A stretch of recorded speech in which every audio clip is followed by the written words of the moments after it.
2023 के अंत में जब निर्देशक कल्याण शंकर की कैंपस कॉमेडी मैड ने दर्शकों को उन 3 नायकों से परिचित कराया जिनके नाम पर तेलुगु फिल्म का नाम रखा गया है, तो उनकी हरकतों ने छात्र समुदाय और उन सभी के साथ एक त्वरित जुड़ाव बना दिया जो कैंपस की मस्ती को याद करना चाहते थे। यह नई पीढ़ी के लिए हैप्पी डेज के रिडक्स के रूप में काम किया, जिसमें मूर्खतापूर्ण लेकिन ज्यादातर पसंद करने योग्य हास्य की बड़ी खुराक दी गई। एक सफल हिट का योग्य अनुवर्ती बनाना एक कठिन कार्य है। संगीत शोभन, नारने नितिन और राम नितिन एक नए सेट अप में लौटे हैं। उनके साथ विष्णु ओई और मुरलीधर गौड़ हैं।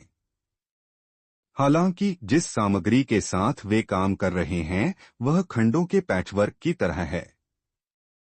कुछ पर्याप्त हंसी उत्पन्न करते हैं जबकि अन्य बेतुके कॉमेडी के ढांचे के भीतर भी फीके पड़ जाते। मैड की तिकड़ी मनोज, राम नितिन, अशोक, नरने नितिन और दामोदर उर्फ डीडी संगीत शोभन कैंपस के दिनों से आगे बढ़ चुके हैं, लेकिन इसके अलावा कुछ भी नहीं बदला है। उनके कैंपस के बाद के दिन गणेश उर्फ लड्डू, विष्णु ओई द्वारा बताए गए फ्लैशबैक के माध्यम से सामने आते हैं, जो अब जेल में हैं। निर्देशक कल्याण शंकर, जिन्होंने पटकथा भी लिखी है, 2 कथा शैलियों को एक साथ लाते हैं जो कई कॉमेडी के लिए टेम्पलेट के रूप में काम कर चुके हैं। एक शादी के घर में अराजकता और गोवा में एक अपराध कॉमेडी। शादी के हिस्से में हास्य के लिए लड्डू केंद्र बिंदु है। मैड स्क्वायर का कोई इरादा नहीं है कि वह इस बारे में कोई सामाजिक टिप्पणी करे कि कैसे एक दूल्हा जो एक ईर्ष्यालु व्यक्तित्व का आशीर्वाद नहीं देता है, वह कैसे मुश्किलों का सामना करता है।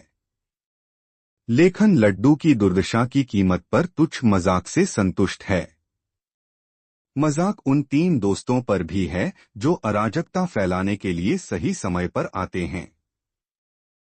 सुनील के आने से बाद के हिस्सों में हास्य में कुछ जरूरी चिंगारी भर जाती है।